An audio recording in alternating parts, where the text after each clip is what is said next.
way and acted the same way, and so you were sort of secure. But then the problem is that that can always be breached. There's always something outside of it that's a danger, and so that's signified by this little creature here, this dragon. And that twirl in its tail is very common among dragons. It's actually a symbol, because imagistic languages, imagistic symbols have an ancient language, and it's referring to something that's basically eternal. And see, it lives down here in this cave because it's an underground thing. It's an underground thing, and you can kind of imagine what that's like. And sometimes this happens in initiation rituals among archaic people. When they're going to initiate, usually the young men, because nature initiates women all by itself. Usually the young men, maybe they'll put them in a cave and leave them there, you know, for like, well, who knows how long. And so you got to think, what's in a cave? Now, caves are dark, man. I don't know if you've ever been in one, but like they're dark, and they're really dark. And so not only is there whatever there is in the cave, and you don't know what the hell's in the cave, there's whatever you imagine might be in the cave. And so when you're in that cave and you're alone, you're confronting the devils and demons and monsters of your own imagination. And so then you have a chance to perhaps deal with that and overcome it. And that's part of the initiation ceremony. And that's part of growing up, because you have to learn how to face the things that terrify and upset you.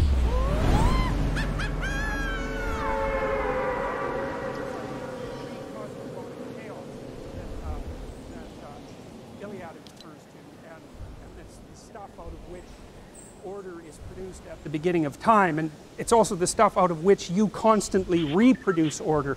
And the Jungians, the psychoanalysts, especially the really deep psychoanalysts like Jung, Freud was a more surface psychoanalyst, and that's not an insult. There's some things that Freud figured out that are absolutely amazing. He was a precursor to Jung for sure. For Jung, the hero's journey was the journey inside the unconscious, and that would be perhaps in some sense the willingness to face everything terrible that's happened to you, and to think it through and to articulate it, and to come to grips perhaps with your own capacity for malevolence. That was a really important part of Jungian ideas, that the first step towards individuation, which is the manifestation of your full self, let's say, was the discovery of your shadow. And your shadow is the part of you that will do terrible things under the right circumstances, and maybe even without that much provocation. And you know, and it's a terrifying part of you to come into contact with, because it's sort of the way that you're specifically attached to the archetype of evil. That's a good way of thinking about it. And you know, modern people, they don't really think much about the idea of good and evil, but that's because most of them are so damn naive, you can just barely even comprehend it. You know, if you read any history, if you really read it, like, and you don't come away with the idea that evil exists, it's like you're just reading the wrong kind of history, you know. It's just unbelievable what people can do to each other. We're so imaginative, you know? And one of the things I figured out about people, the reason that we have the knowledge of good and evil, let's say, is that because we're self-conscious and we know about ourselves, we know about our own vulnerability, right? You know what hurts you. You really know what hurts you, way more than an animal knows. And so, and you're also creative, and so once you know what hurts you, man, you can really hurt someone else. And you can do it in such a creative way. You can draw it out, you can make it excruciating, you can take people apart physically and psychologically, and you can keep them, say, even right on the edge of death, so that you can keep doing that endlessly. And you know, that happens a hell of a lot more than you think it happens. It happens a lot. And so, well, and you think, well, you know, that doesn't involve me. It's like, oh yes it does, man. That's the problem, because you know, you're human, and that's the sort of things that human beings are capable of. And I'm not saying it's all probable that you do that ever, or that, but I'm saying that, you know, thanks, Epic, you got to take that into account when you're looking at the world and you think about all the perpetrators out there. It's like, it's not like there's perpetrators and there's victims. That isn't how it works. It doesn't work that way at all. And so the horrors of humanity, as well as the noble elements of humanity, are all elements of your central being. And for Jung, and this is the terrible thing, for Jung, the pathway to higher wisdom was through the terrible portal of, well, you could say hell, for that matter. Really. And so who wants to do that, man? It's like, No, you know, like maybe you're resentful about something. Well, you probably are, because like everybody's resentful about something, you know. And resentment is just a vicious emotion. It's really useful. It's really useful because if you're resentful about something, it either means that you should grow the hell up and accept the responsibility and quit sniveling around and whining, or it means that someone actually is oppressing you and pushing on you too hard and bullying you and demeaning you, and you have something to say or do that you're not saying or doing. And no wonder you're not saying or doing it, because, you know, it can be really dangerous to say things or do them to free yourself from being oppressed. You can get in a lot of trouble in the short term for doing it, so it's easier just to not say anything sort of day after day. In the short term you protect yourself, but it just crushes you. And then the resentment comes up, and resentment, man, that can just get so out of hand, you know. It starts with resentment, and then it goes to the desire for revenge, you know, because you'll play nasty little tricks on the person that's oppressing you at any chance. You'll talk about them behind their back, and if they want you to do something, you'll do it badly, or you'll do it grudgingly, or you'll do a half-rate job, and you'll set up little traps, and, you know, so it puts you in a poisonous space. And then if you really start to dwell on that, say, in your basement for 3 or 4 years about just exactly how terrible the world is and how that's focused on you and how everyone's rejected you, how you get to this point where you're thinking that, you know, existence itself is a kind of poisonous endeavor, and that the best thing for you to do is go out there and do as much, you know, create as much mayhem as you possibly can. And if you really get to a dark place, you think, I'm going to create as much mayhem as I possibly can by targeting the most innocent thing I can possibly imagine. And then you end up shooting kids in Connecticut. And that's how you get there. And so that's a bad road, man. There's dark things down there. But you can go there, and people do. And they go through the hole of resentment. And so resentment can tell you, you've got something to say. You bloody well better say it. You've got to free yourself from what's oppressing you. You have to stand up for that, because otherwise you become oppressed. And then once you're oppressed, that's just not so good. And so, like in your marriage and your relationships, you got to tell people what you're thinking. You don't have to assume you're right. That's a whole different story, because you're not, because you're, you know, ignorant and you're biased, and, you know, so you're not right, but you can stumble towards the expression of yourself, and then you can listen to the other person and hope that they tell you some way that you're stupid that's useful, so you can be a little less stupid in the future, because wouldn't that be good? And so, you know, you go after the unknown. You don't protect what you know. You already know what you know. You go after what you don't know. That's why you have to talk to people you don't agree with. That's why you have to talk to your enemies, because they're going to tell you things you don't know. You can even listen to them. It's possible they know a thing or two you don't know. But people don't like that, you know. They just talk to people who think the same way, and then they just stay stupid. And so that's not good, because if you're not wise, the world will wallop you. It'll flatten you, and far more than it has to. And then you'll be bitter and resentful, and you'll be part of that force that wallops instead of the force that fights against that. So, well, so you go after the dragon, and that's what this guy is doing. He's going after the dragon. It's threatening the society, because it always does. Chaos, what's outside of order, always threatens order. Always. Always. And so you have to step forward, you know, in this manner, voluntarily, and go after that when it's still manageable, right? And that's the case in your own life too. So, you know, if you've had a proclivity to be bullied in the past, you know, and you want to get out of that, what you have to do is you have to make yourself awake to the what would you say, to the initial stages of that sort of bullying emerging in your life again, that sort of domination, and you have to step forward against it when it's still in its developing stages, because maybe you can just not have it happen. That would be better. And so you have to be ready to speak what you have to say more or less on a moment's notice. You can't be impulsive about it. You know, like if you and I are talking and you make a mistake, or I make a mistake, even if it bothers one or the other of us, we should just write it off, because it's like one encounter. What the hell? You know, maybe we had a bad night's sleep or something, you know. So you got to be a little forgiving. But if it happens twice, then, you know, you should be a little awake. And you should remember both times, and then if it happens a third time, it's like that's when you act. And you say, look,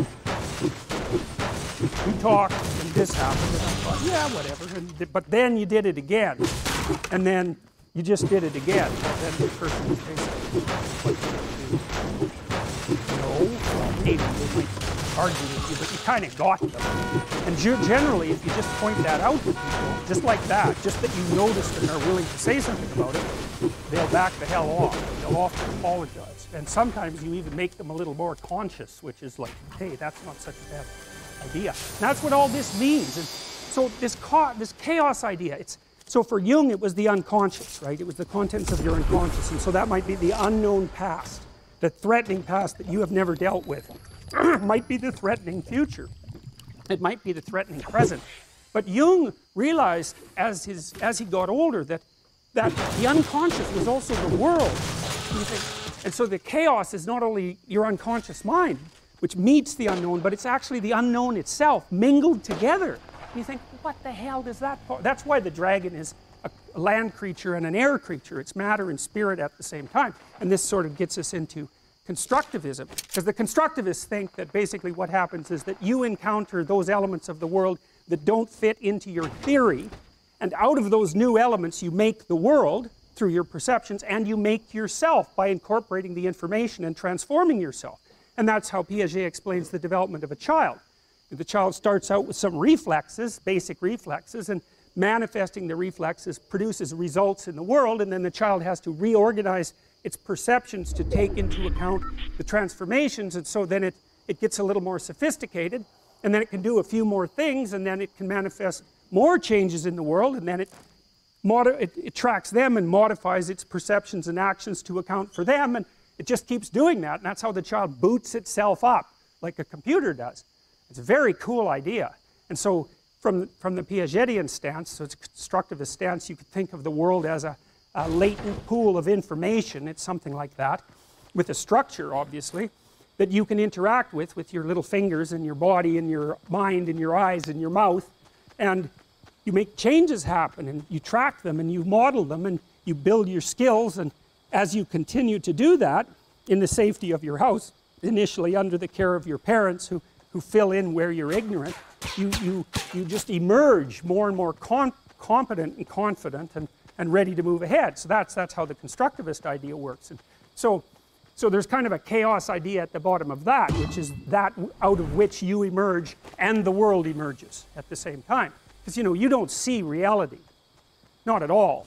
You see almost like an animated version of reality, Like when I look at you, I just see the front of you, I just see the outside of you, I see you at this height, I don't see any of your internal structure, I don't see the back part of you at all, I don't see your family, I don't see your history, I don't see your future, I just see this slice of you. You're so complicated, I just see this little, like, oversimplified slice of you right now, and I think that's the reality. It's sort of the reality, the way that a Simpsons character is you.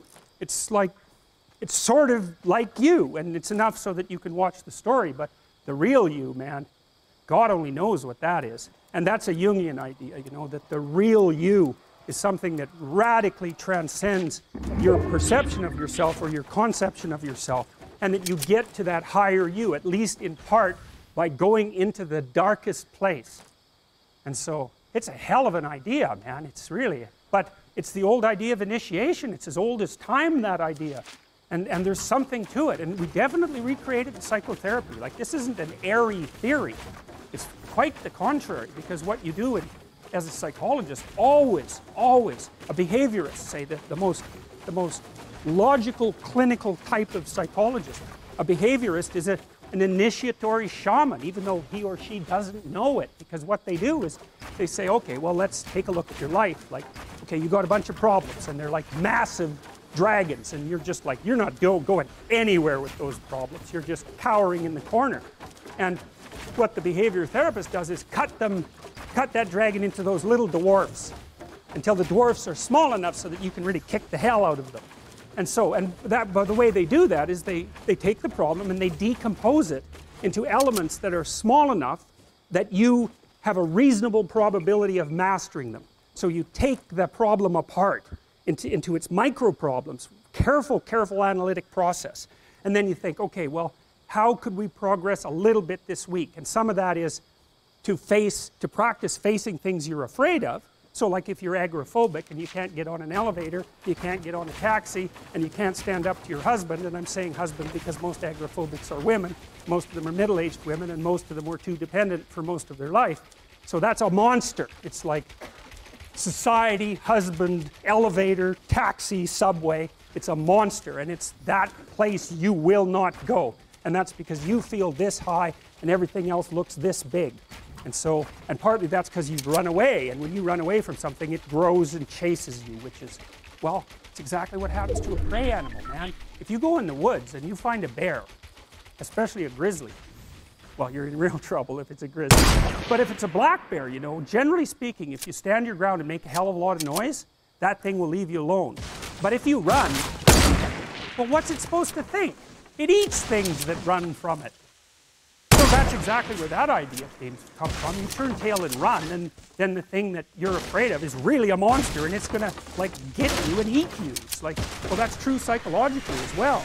And the same circuits that we used when we were, you know, out in the forest, in the trees, the same circuits that we used to parse up the world then into safe territory and place where the predators loom is the way we parse up the world now, which is safe territory and the place where the predators loom. It's just become abstracted, way up, abstracted, way up.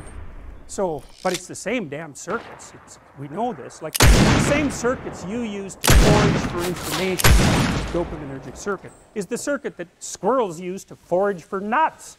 And you think, well, why? Well, it's because there's no difference between information and food. Like, you trade information for food all the time. That's what you're doing when you're working, especially if you're working on a computer.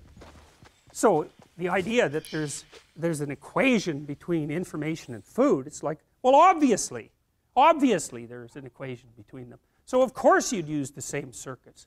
And I mean, the damn squirrel has to remember where the nuts are. And so for him, information is food even. So and what happened to human beings is that we started thinking, hey, maybe it's better to go after information than it is to go after food. Because going after information produces more food than just going after food. And so that was a pretty damn smart idea, and so we're still doing that. So anyways, this is what you're supposed to be doing. And so, and this is what behavior therapists do. They decompose your problems. What are you afraid of? Well, okay, you're afraid of everything. Well, let's get something specific you're afraid of. Well, I'm afraid of an elevator. Okay, an elevator. So I have a client, she's afraid of elevators. The elevator door opens, she goes, that's a tomb.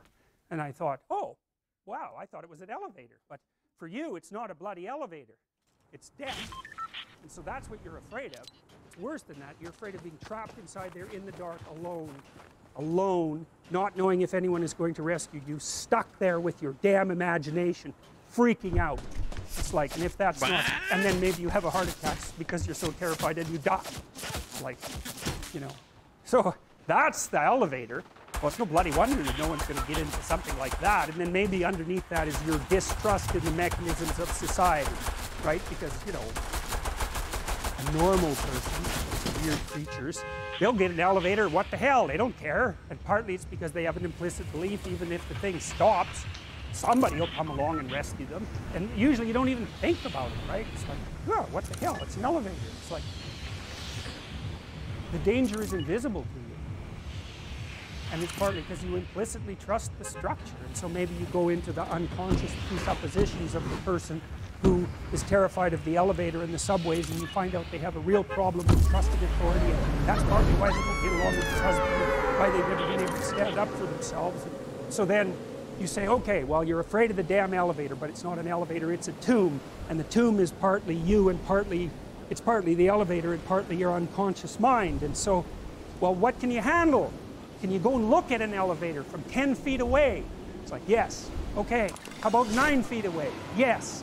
5 feet? Yes. 4 feet? No. Okay, no problem. 4.5 feet. We're going to go from that elevator. We're going to look at the damn thing until you're bored of it. Because that's what we're trying to... You should be bored of the elevator.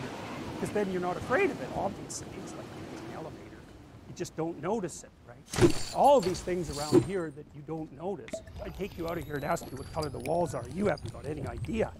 You know, I suspect for most of you, there's not a chance you'd be able to identify the gender of the person who's sitting next to you, unless you know them. It's like you just don't remember anything. And why should you? Everything works. Like, you don't have to pay attention to it. It's like, is that staying up? Yeah, it's still up. Yeah, it's still up. Still up. It's like, really? No. No, you get bored of that real quick, and so then you just ignore it. But the agoraphobic has had that veil of ignorance torn away, and what they see behind it is mortal threat. And so that's really what you're helping them deal with. And so this week they're 4.5 feet from the elevator. Next week they're a foot from the elevator. And the week after that, the horrible gates of hell open and they look inside and they don't run. So hey, they're tougher than they thought they were. And that's what you're teaching them, actually. You're not teaching them that the world isn't dangerous. Because that's a stupid thing to teach someone. Bloody right, the world is dangerous. It's terrifying. And sometimes people they realize that. And the veil lifts. And they see horror everywhere. They see that. And then they think, well, I'm just a little rabbit. I'm over here in the corner. I can't move. I'm petrified. And then they can't move. They hide at home. They cower at home. Because everything has become a predatory domain. And so what you teach them is, you're not as much of a rabbit as you think. And part of that is that you help them grow some teeth so that they can go home and have that fight with their husband that they should have had 25 years ago. And it happens very frequently with agoraphobic clients, that you get them so they can go on the damn elevator and they can go on the subway and they can take a taxi. Maybe they learn to drive. Wow. They get some autonomy, and then they're a little tougher, and so then they can stand up for themselves, and they go back and, like, their husband might not be very happy with any of this. Really, it depends on what sort of guy he is, you know. If he's a real tyrant, he might be just perfectly happy that he's married to someone who, you know, is afraid of her own shadow, because then she won't ever leave. And so that's a nasty little story, and believe me, it's not uncommon. So she gets tougher by facing what she fears. And what she finds out is there's a hell of a lot more to her than she thought. And that's really what happens when you do behavior therapy with someone who's agoraphobic. It isn't really that they get less afraid, it's that they get braver. That's way different. It's because brave is alert and able to cope. Naive is there's no danger. It's like, oh yeah, right, there's no danger. Jesus, what a stupid theory that is. So anyways, that's what all this is. That's the story, man, and it's a major story. It's the story of human transformation and growth. It's the evolution of mankind. It's like, it's a major story, and we've been working on the damn thing for, like, God only knows how long. You know, snakes and primates co-evolved, and our vision, our sharp vision, seems to have been an evolutionary adaptation forced on us by the presence of predatory snakes. And we're talking tens of millions of years ago, and human beings have unbelievably sharp eyesight. The only thing that can outsee us is birds of prey.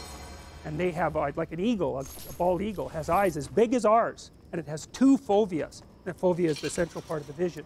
So an eagle is all eyes, man. And so, but human beings, we're kind of like that too. And like half our brain is devoted to visual processing. We have acute vision. In Madagascar, where there are primates with no predatory snakes, they're lemurs, they can't see worth a damn. And an anthropologist named Lynn Isbell did a comprehensive study worldwide trying to account for the acuity of primate vision. And what she found was that the more predatory snakes in the vicinity, the sharper the eyesight of the primates. And so we have a really sharp eyesight. So that means a lot of us were eaten by snakes. And none of your ancestors, fortunately, because otherwise you wouldn't be here. But a lot of those who fell by the wayside were snake snack. And, you know, when you're little and living in a tree, a snake is no damn joke. And even now, lots of people get bitten by snakes. People are phobic of snakes at quite a rate. And some of that actually seems innate. There's arguments about between psychologists about this, but even the ones who don't accept the fact that it's innate, accept the fact that you can make someone afraid of a snake by conditioning just like that, where trying to make them afraid of a flower by conditioning is really, really hard. So we're at least, at minimum, prepared to be afraid of snakes. Minimum. And I believe I believe the fear is actually innate, although you can learn to control it.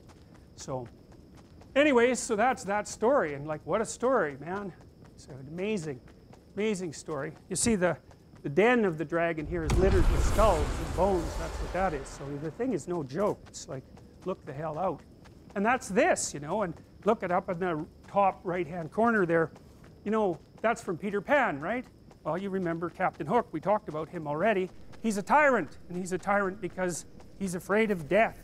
And that's all he sees in life. And so it makes him cruel and bitter, and death has already taken part of him, right? That's why he has a hook. And that damn crocodile's chasing him, tick, tick, tick, tick, all the time. And of course, that's the same situation you're all in, man. There's a crocodile with a clock in its stomach chasing you. And it could easily turn you into a tyrant. It can turn you into a tyrant or a cowering victim or a hero. Those are the options, fundamentally.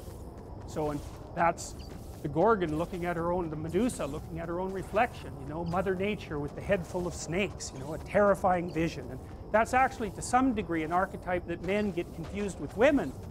And, you know, that's the witchy part of women, and that's the part that's attractive, but rejecting. And so many men are petrified by women. They won't approach them at all. They have no idea how to talk to them. They're just petrified into immobility. And that's way more common than you think. And so that breeds resentment like you wouldn't believe, you know. You hear the guy who shot up, like, Dawson College. It's like, what the hell do you think motivated him? It's like, that's what he saw. And it was because, well, he was, my opinion is, he was too goddamn useless to be attractive to anyone. And so that's a hell of a place to be in, you know. Then that's the problem too. If you're chronically rejected by people, it's often because of your own insufficiencies. You know, whether that's cowardice or lack of social skills or whatever it is. It's like, you can't just brush it off as, oh, well, you know, no one likes me, but really I'm okay. It's like, no, wrong. If everyone rejects you, there's probably something wrong. And it's probably deep and difficult, and it's going to be horrible to fix. And so, this isn't a trivial problem. It's not a trivial problem at all. And so, you know, that's Mother Nature for men too, because from the sexual selection point of view, if they're not selected as a mate, nature has taken them out of the game, right? And so, you know, people don't really like that. They're not that happy with that. And so, but getting all whiny about it and then getting violent is like, that's just not really very helpful, although it's very common. So, this is Lynn Isabel. An evolutionary arms race between early snakes and mammals triggered the development of improved vision and large brain in primates, a radical new theory suggests. These are old representations. I really like this one. This is, I don't remember, I think it's Greek, but it doesn't exactly look Greek. It might be older. It doesn't matter anyways. You see, it's the same thing, same idea as Graham's dream, right? It's like there's this thing that exists, this multi-headed snake. It's got this infinity problem everywhere. Perfect on there.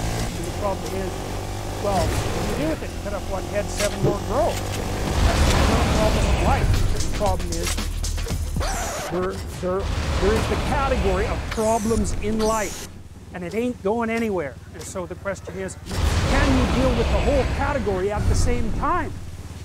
That's the thing. That's how to be in the world. You deal with that category all at the same time. And so how did human beings, what did they come up with a solution?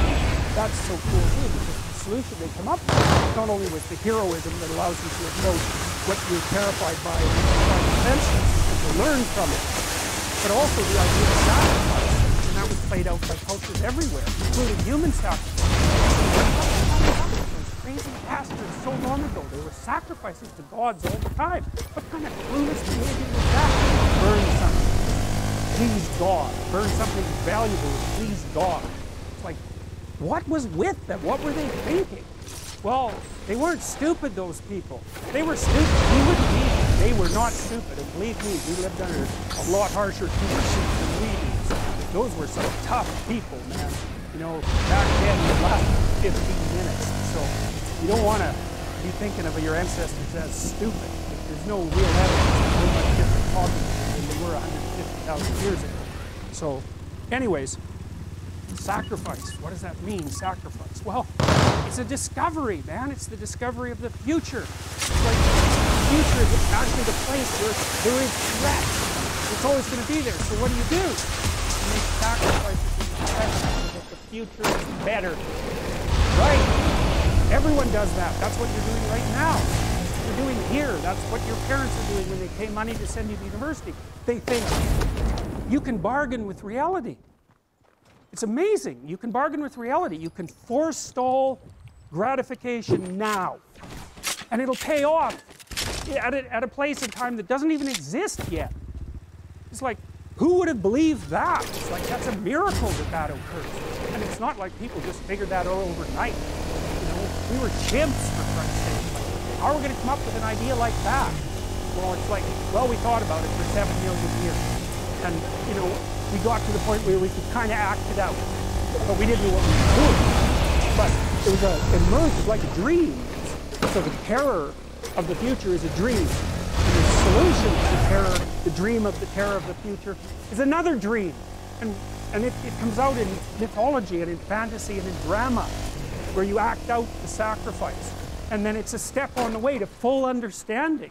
So we can say sacrifice now instead of doing it, you know, although we still do it. It's just not concretized like it used to be. We do it abstractly. And we all have faith that it will work.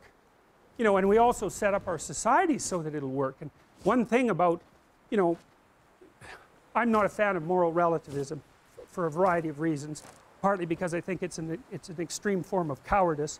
But anyways, apart from that, no. There's minimal ways that you can set up a society that will work.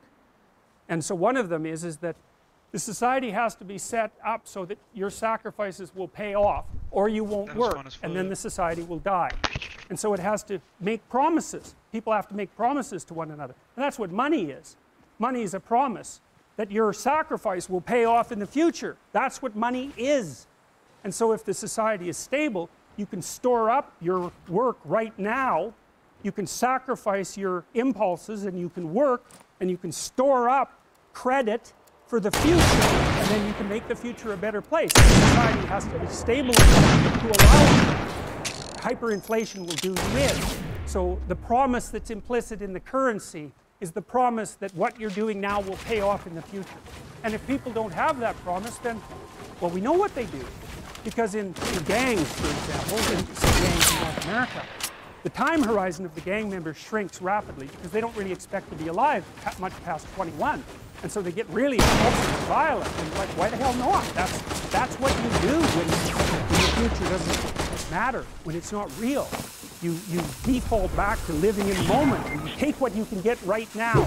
And no wonder, because you don't know if you're going to be around in a year. And you get whatever you can while you can bloody well get it. And that's like anarchy, that state. And so you don't want to live, some people like to live in that state because they're really wired for that, you know. And so they're much more comfortable in those conditions. They're kind of like warrior types, I would say, in some sense. But, you know, for most people, that's just, well, that stress will just do you in, you know, the stress of a life like that. So that's a pretty horrible picture, the one on the right. You know, it's a creepy picture. And don't you think? It seems like a creepy picture to me.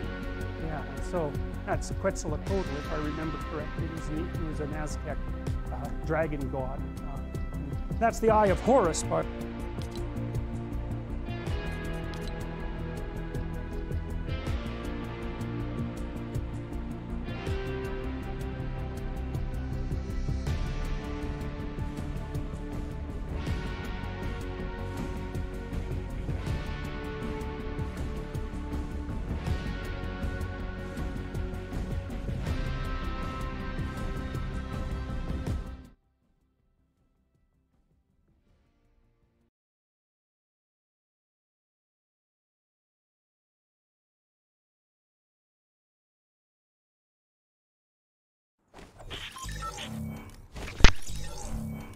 What up, motherfuckers?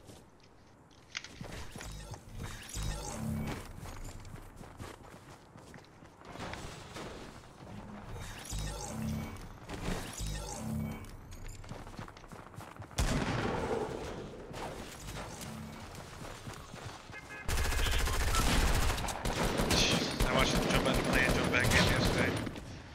Like fucking like the Matrix.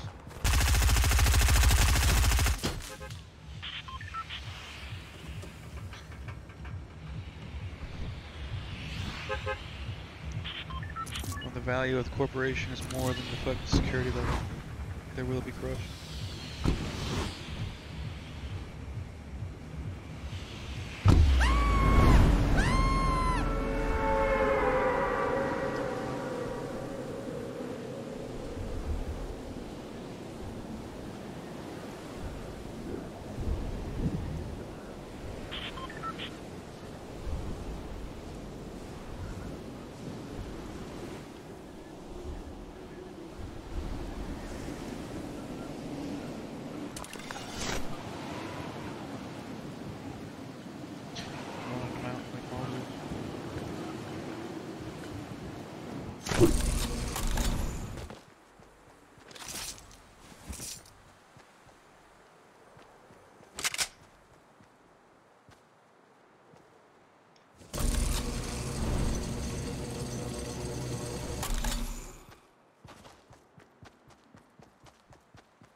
Right in the center.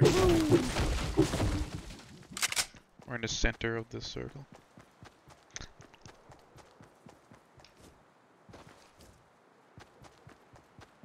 Oh yeah, 0 circle.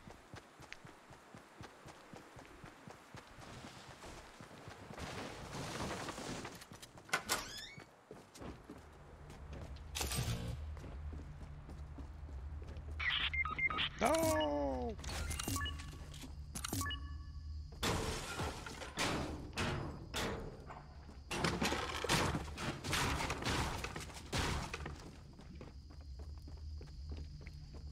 Fortnite?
We want a purple AK.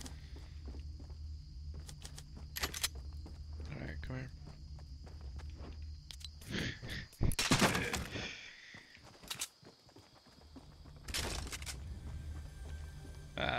Nah, I gotta go old AK. Should be good, thank you.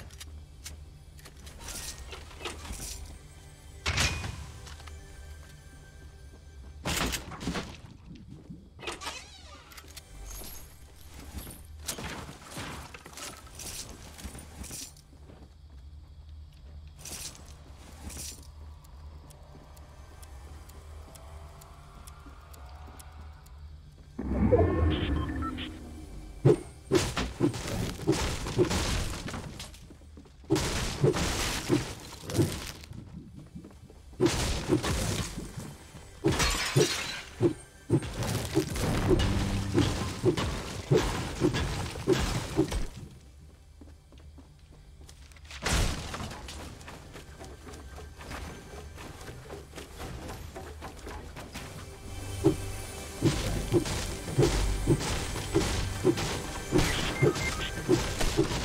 direction?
Money's the loneliest number.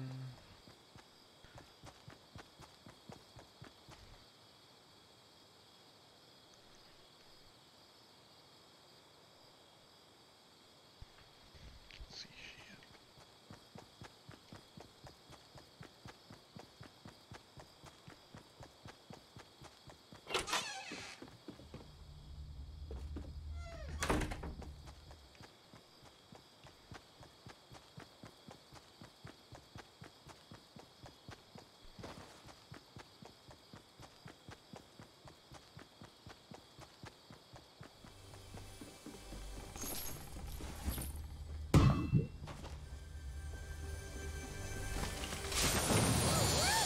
Fuck, don't need this shit.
Oh shit.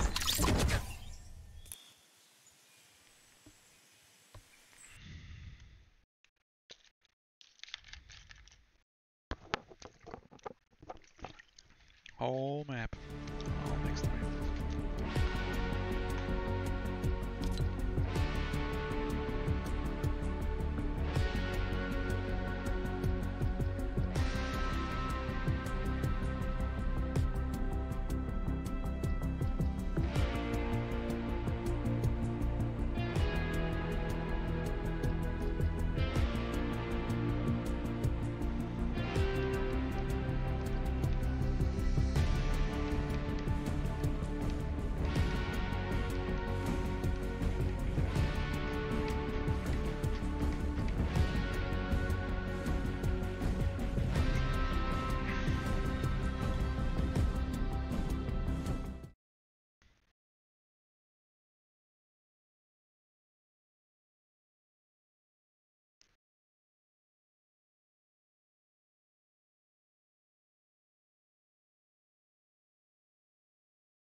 Yep, I hear you.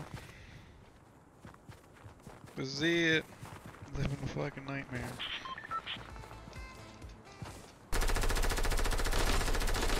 It has something close to it. It's like a fucking doctor. God damn. I wish. Fuck. Actually, no, it don't. They work. They work too fucking hard.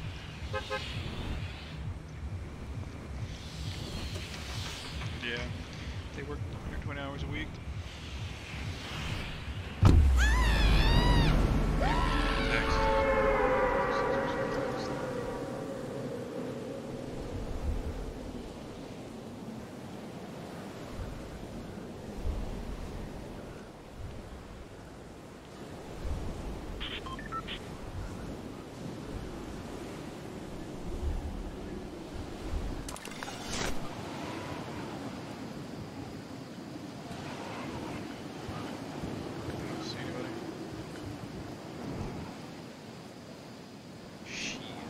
Yeah, on top of the buildings, northeast. Top of the building, northeast, left or right side of it. I'm just getting the fuck out of there. Still Mary Poppins in.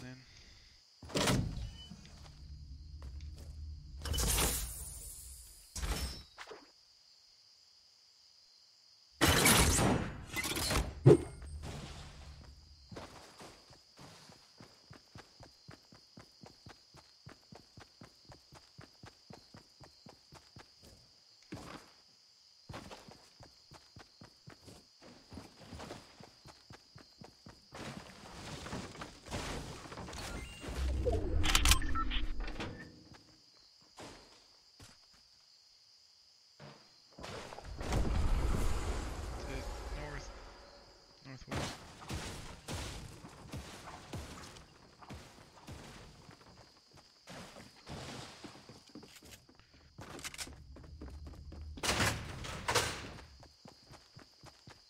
I guess I could bore him to death with my glider. Oh man.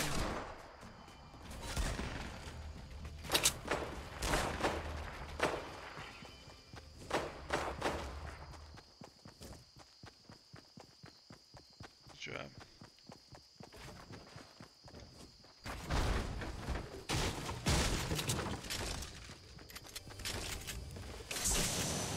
I'll take the fucking dynamite, I ain't got shit.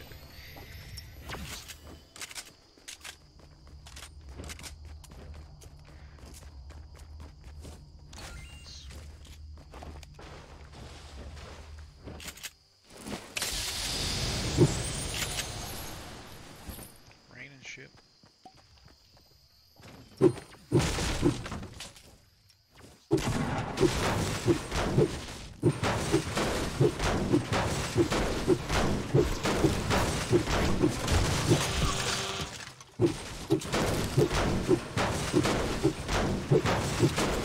Woo!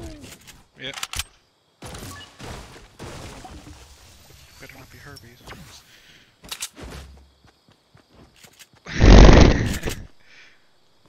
Oh yeah. Fucking like a doctor. I don't know if herpes is blue, is it? Oh, no.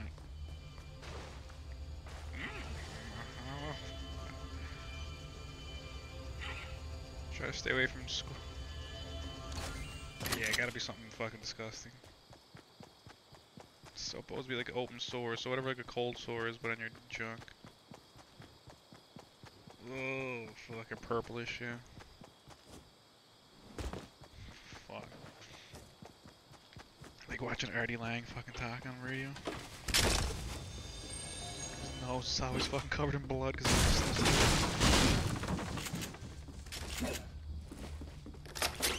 I got a blue.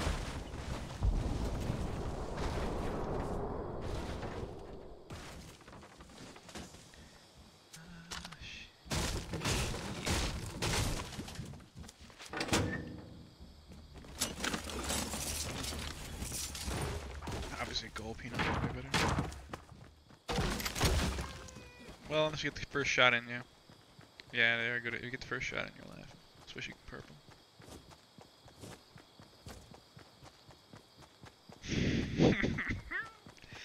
Yeah, it's usually instant kill or instant down.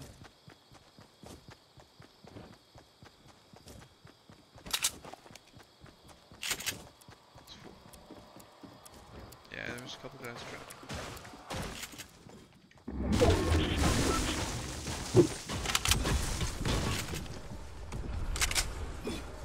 Sweet buzz.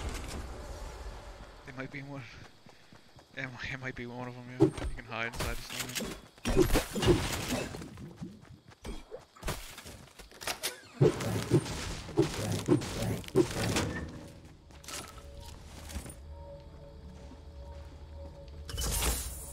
Yeah? Fuck.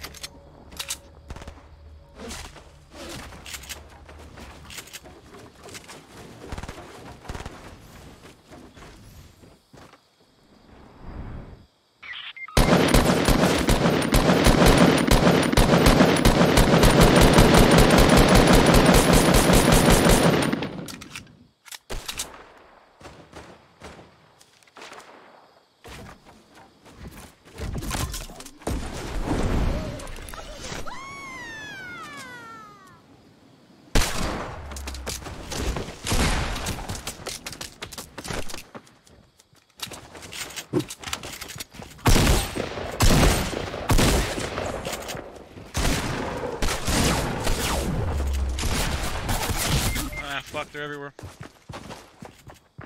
One of them's got half the shield down for sure. 88. One blow you underneath him, Torius. Underneath you.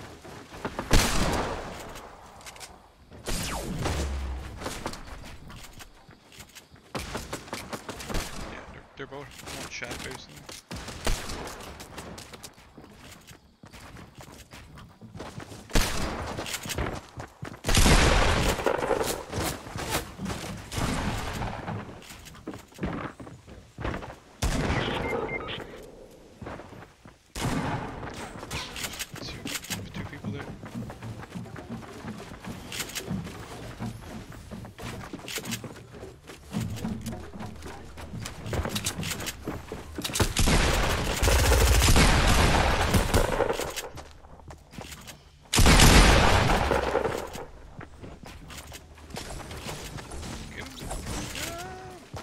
Where I was too.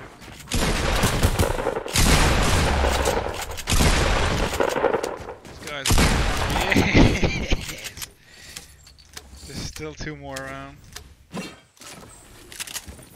Are there? Yes. 5 kills, I suppose. Keep rocking them. That's it.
keep it up, but there's like 55 people that landed it there.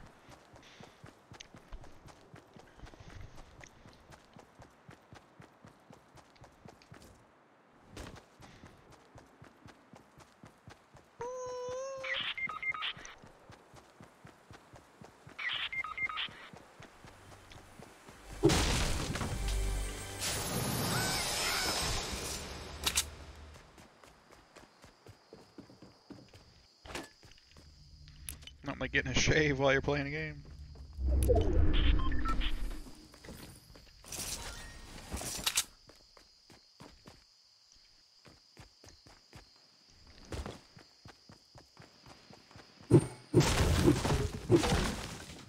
Sick nachos!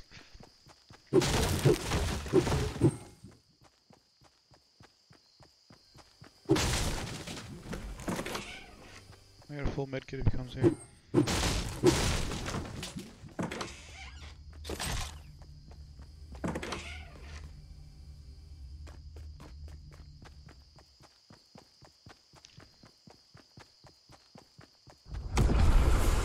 nobody up in this football field, please.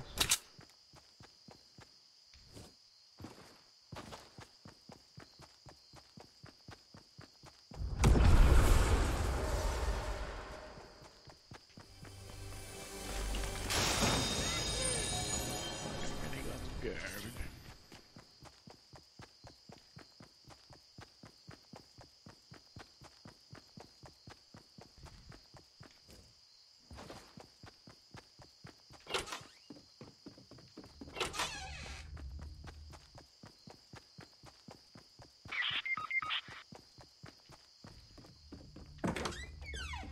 Night, sweet prince. Good night.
Ah, fuck.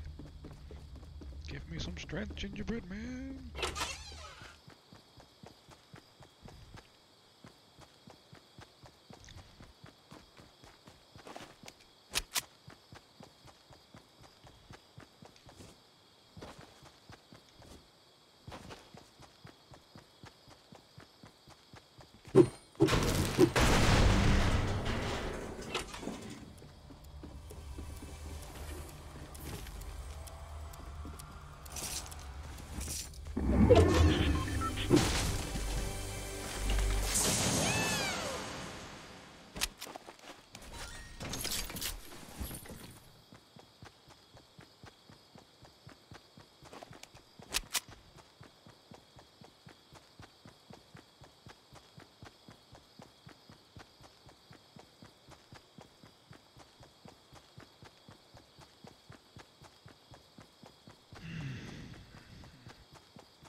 Thunderbird Man.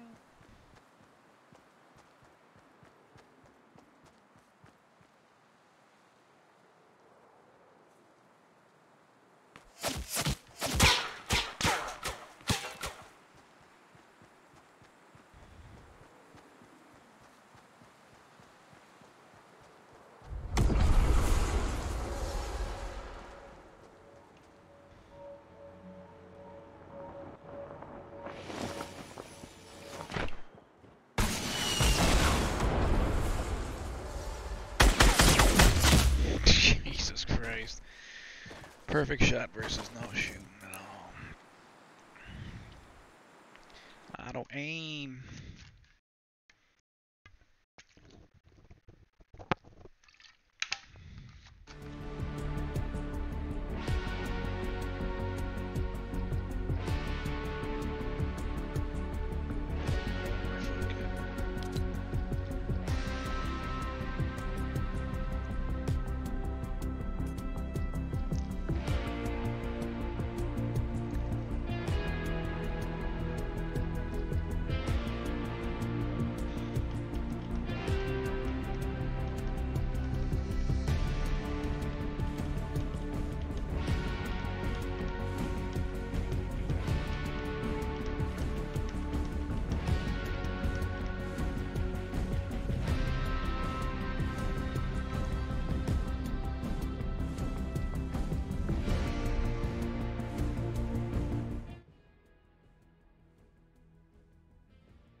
Ooh, brother, slap loose in them.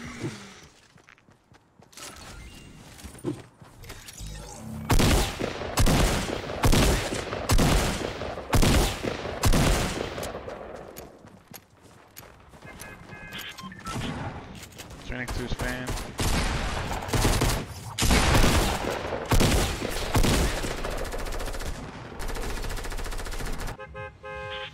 Yes, we all have mics.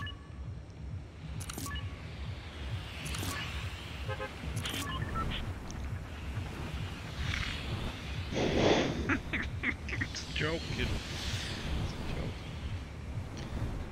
Yeah, we're not allowed to say those things anymore, so we say them for jokes.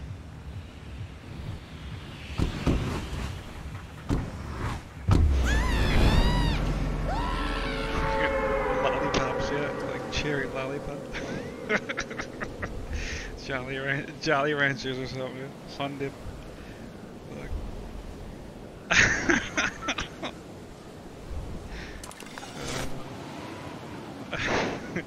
If I could sprinkle it a bit and then dip that stick in there.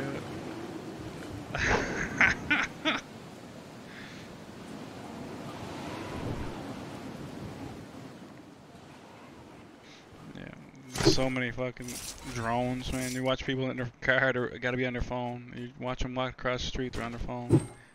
Not interesting at all, people.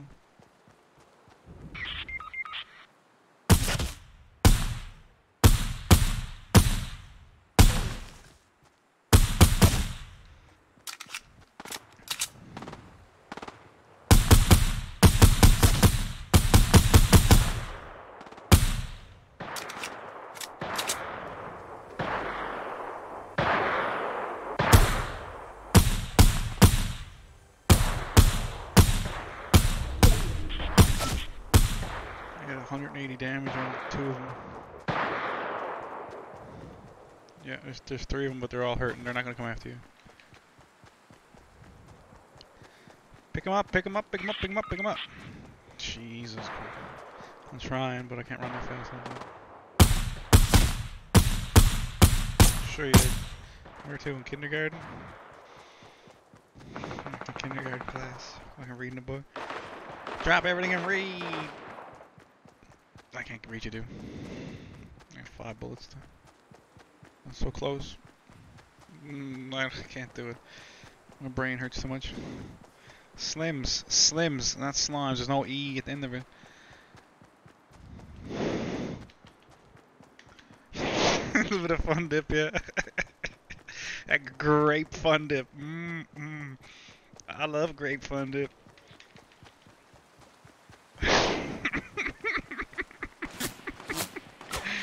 They're so.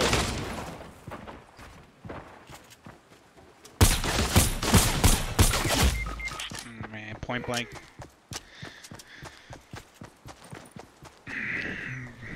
Yeah.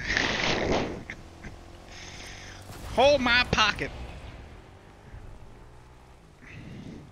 Because you're in jail and you're somebody's bitch.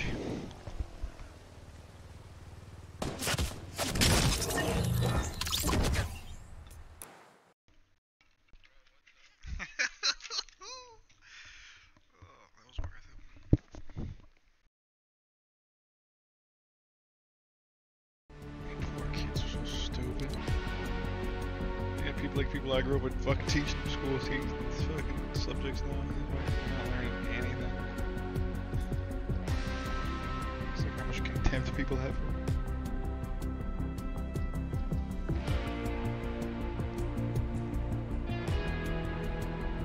Why do you keep saying fuck them?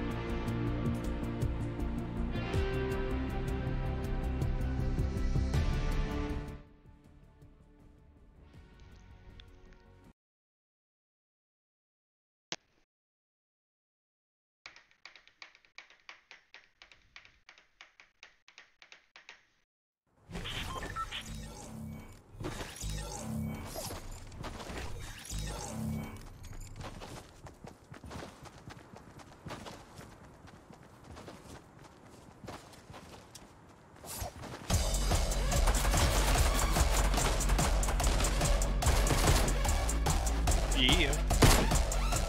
I bet you. I don't know, man. I just shot like 5 people 7 times and didn't drop anybody last game.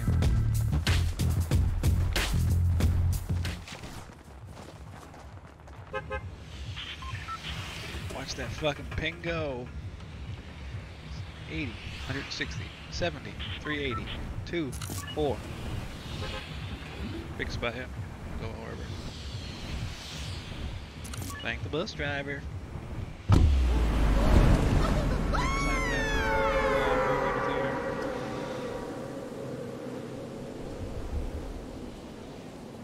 Indoctrination of the nation.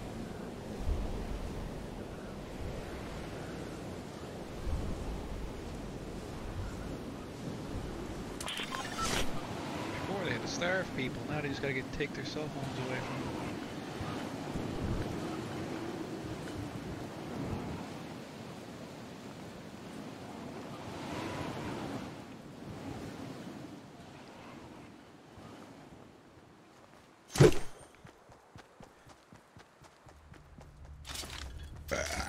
Sorry.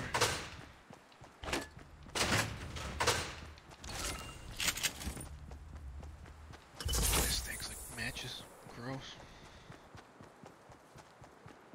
Ugh. Jesus Christ, yes. Why is this Curtis guy doing nothing?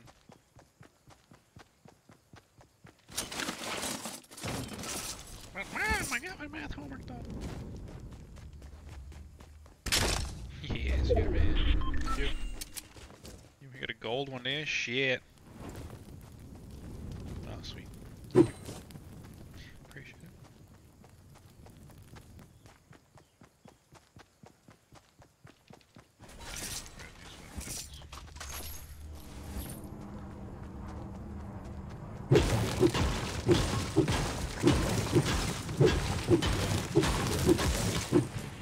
Where to? I have no way to get up there.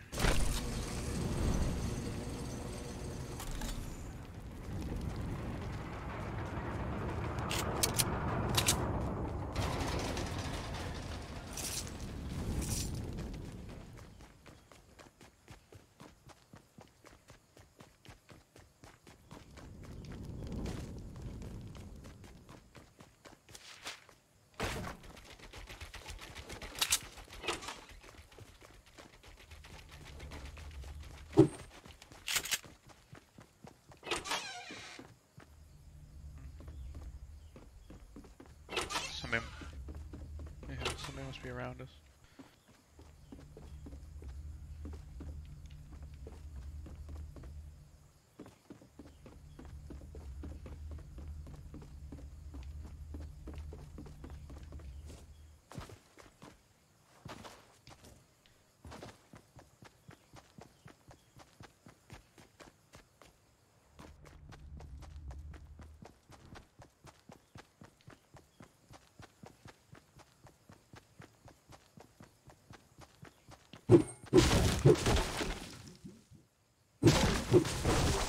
Yeah, I got 2. It's all yours. Mats.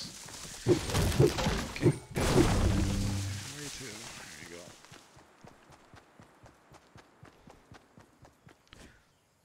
Just chop this tree alive.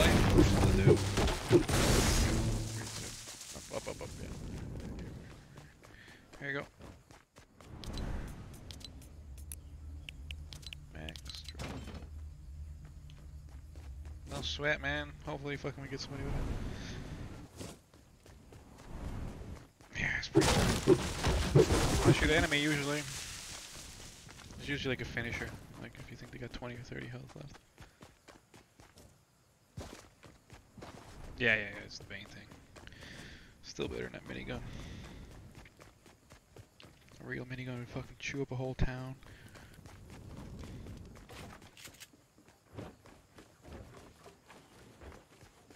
Where are you? Give it the old fucking kid if he needs it. By the way.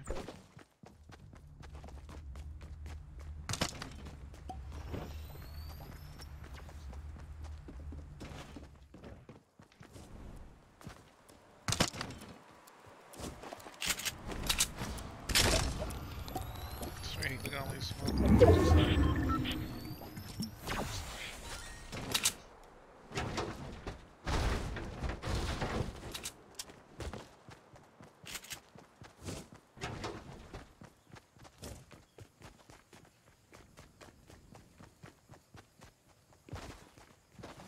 We gotta get out of here.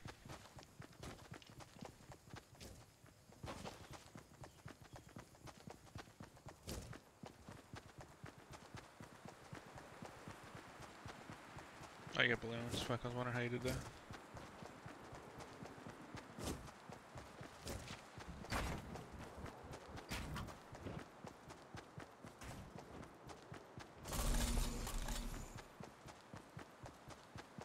Trying over.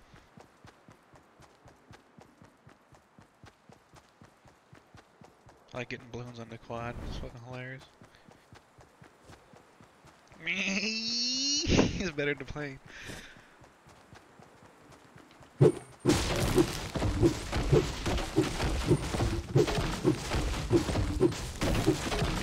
Careful around divot.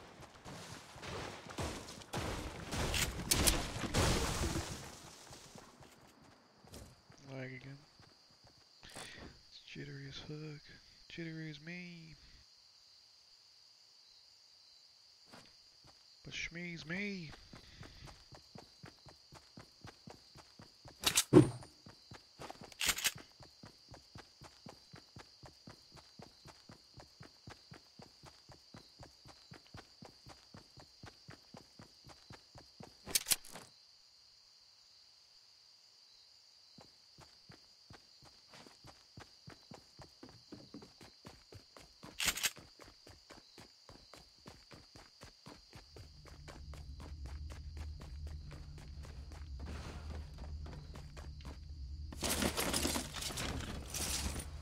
More rockets here.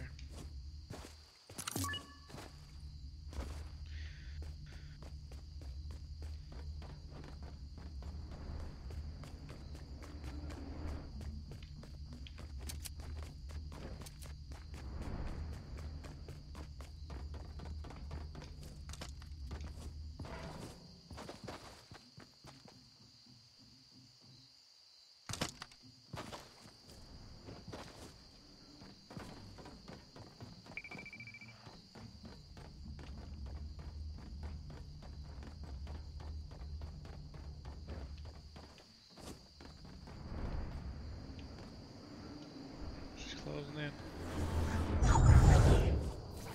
Fuck.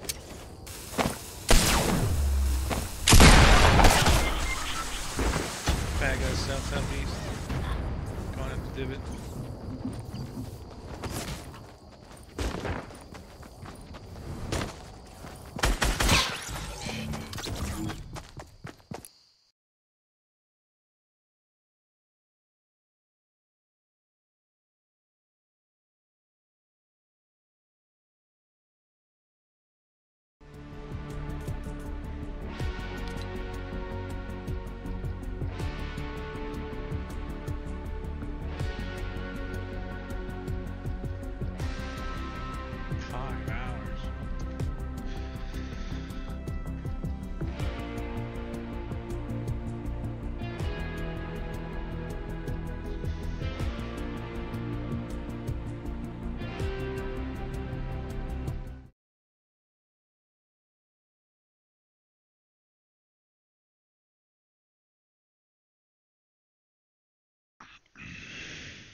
You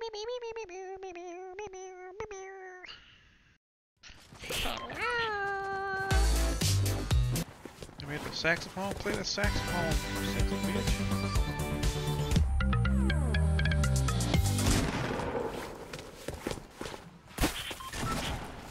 Most cats are assholes.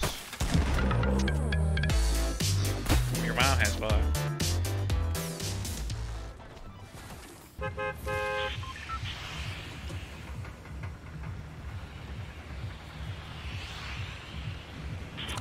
When I was a kid, my mom adopted a cat and I was allergic to it, like I'd break out. I still do. She still kept it. She hated cats. She hated me more. Yo yo.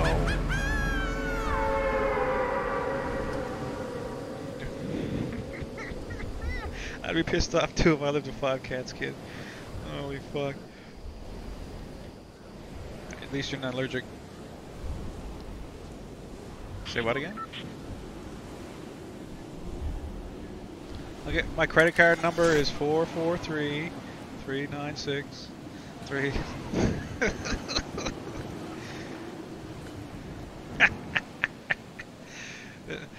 Those kids, those cats, sorry. I'd be pissed too. Fur balls everywhere, meowing all night long, running around the house all night.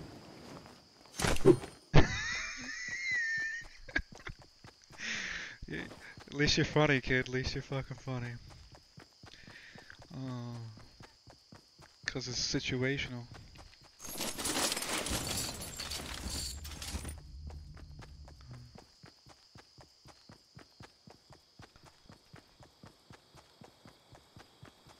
What? Don't go drinking those energy drinks. Jeez. It's basically giving everybody diabetes.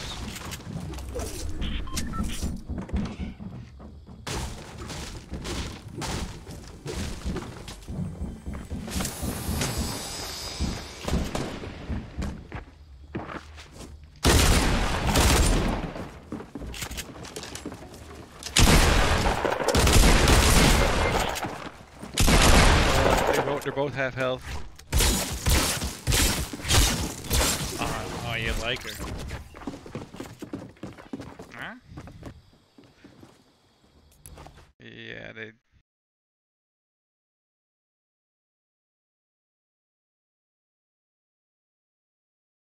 Takes longer to load the fucking game than it does to fucking play.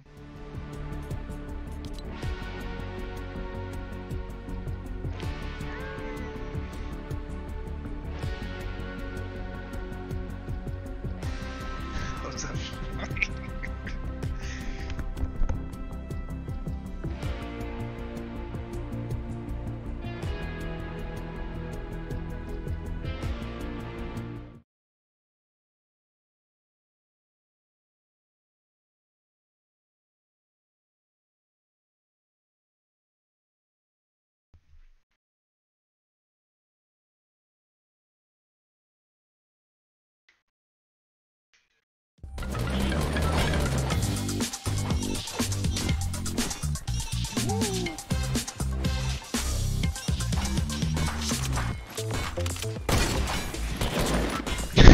Losing his mind. Reminds me of my nephew when he's 2 years old. We give him a Blizzard Dairy Queen and just go.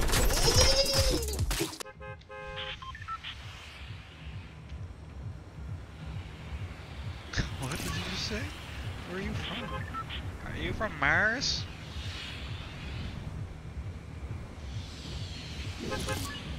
Oh, he's eating. Back close, Jagger. This gingerbread man makes me.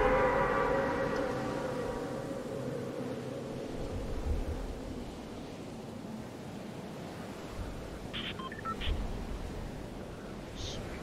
We might have a chance. Okay. Should be better in a mouse, eh?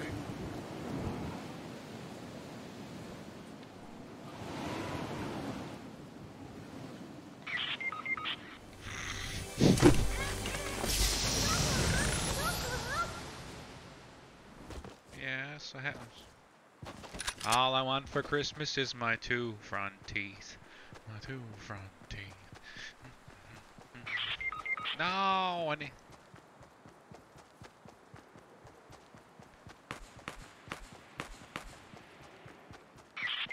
No.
Six kills, that's never gonna happen.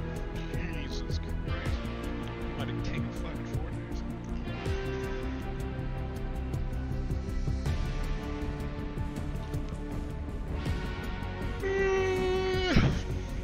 I'm the gingerbread man. The gingerbread man.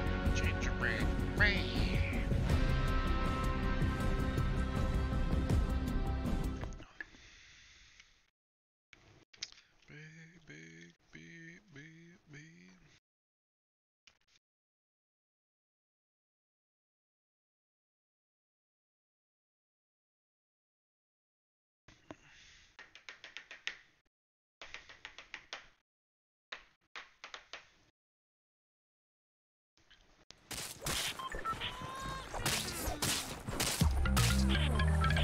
Not a saxophone, goddammit.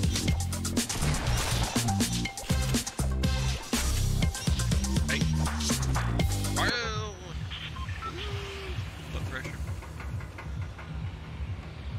Slowly dying. The death of kings.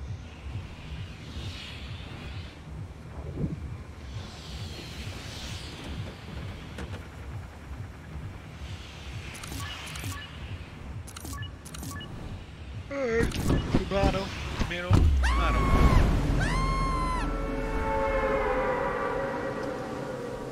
Sweet.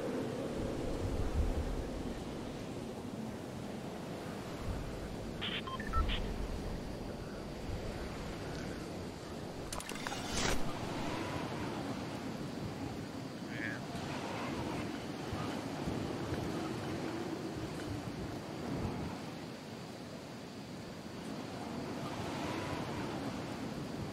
18 probably. Hopefully kids.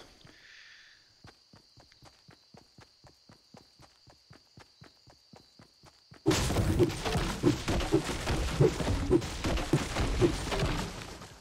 got no weapons.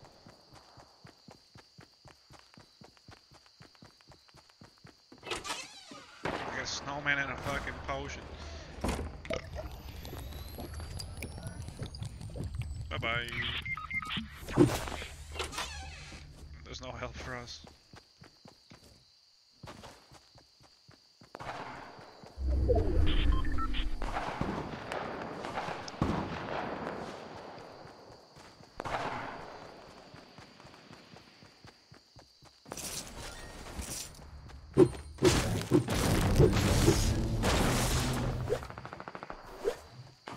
Nah, this game is like fucking a lottery, man.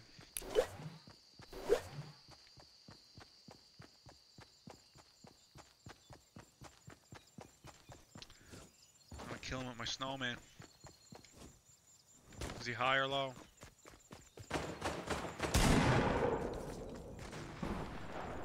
Pick up the fucking pistols. Jesus, game.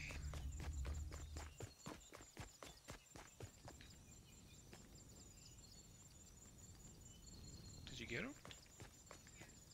Okay, sweet.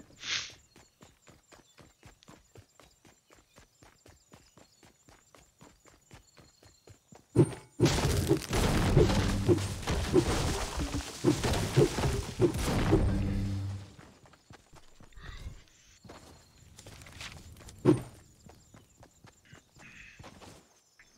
used it.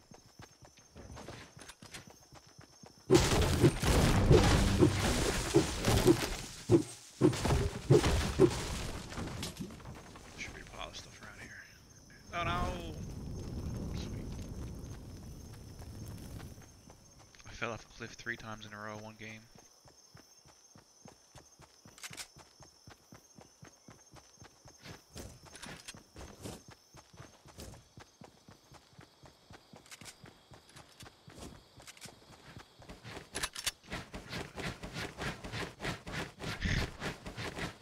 Go that way.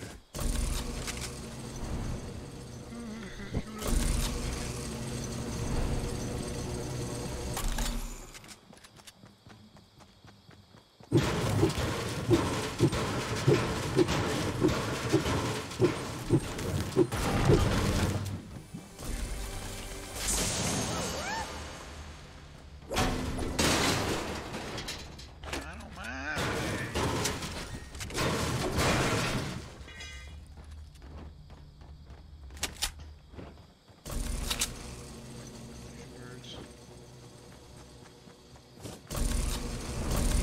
Very hard to be a streamer. I'm just doing this so I can do something for an hour a day without fucking brains in. Why are we going this way?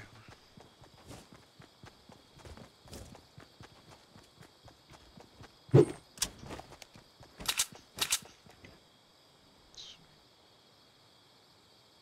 no shot.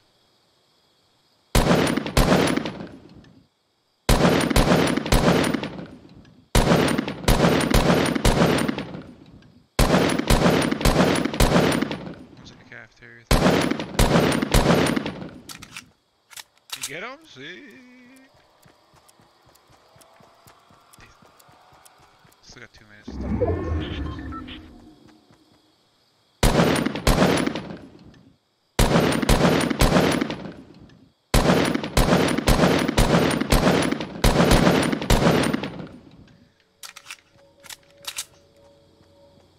Yeah, turd burglar.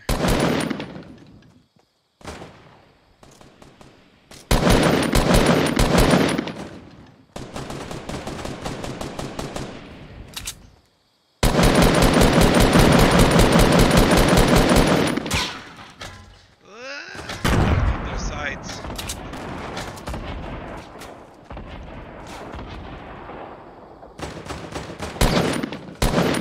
Shield. Alright, let's charge your grenades. You gotta fucking cover me.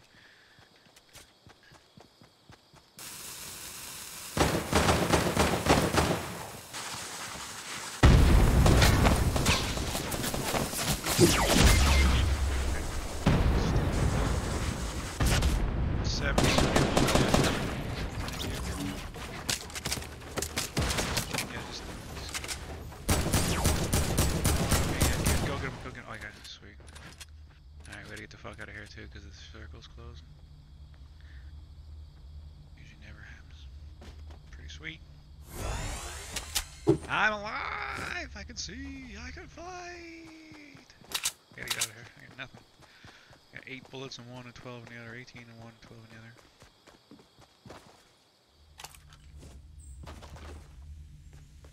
How much do you want?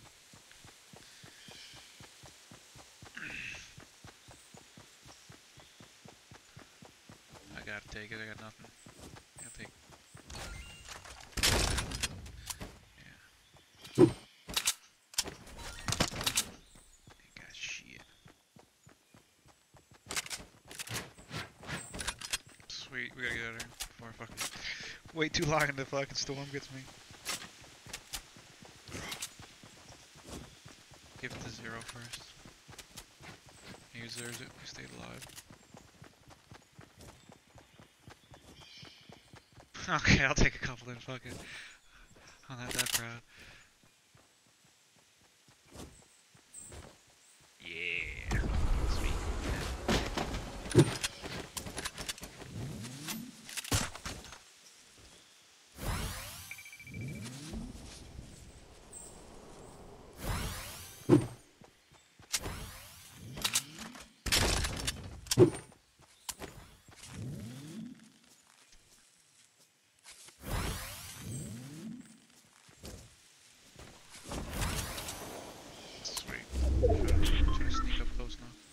apples over here too, Zero. Get your health back up.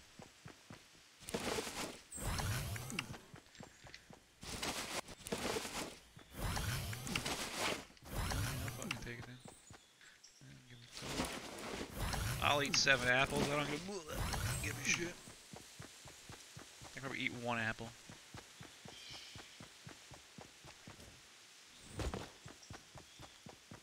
Yeah, there's still 4 people left. Yeah. 96. Your connection must be sick as fuck.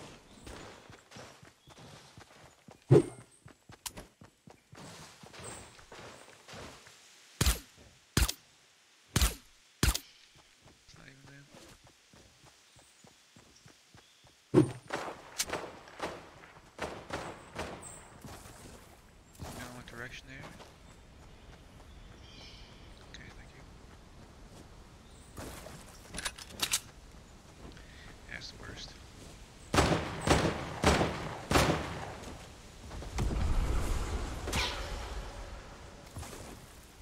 Somewhere else probably isn't. Just keep your head down.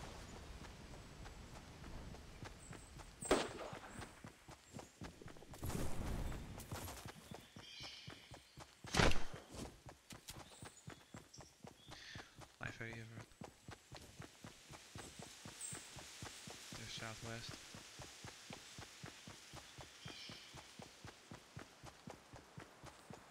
Sick. It's more than I've ever gotten. Got 2 maybe? Shit, south up by where the helicopters, the planes are too. Yeah, don't even bother, they're waiting. Stay low.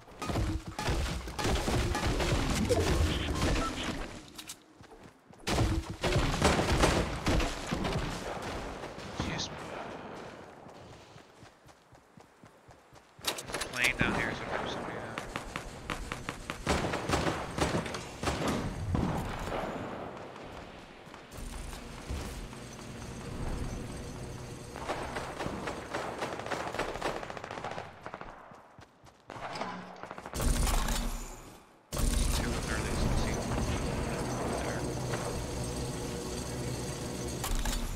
Plane.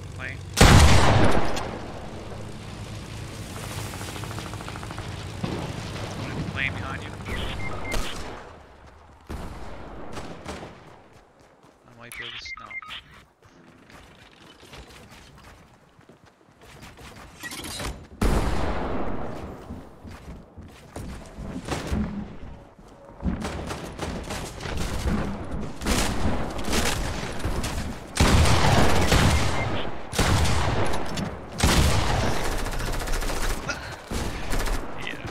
Connection's better than the others. It's enough of that shit.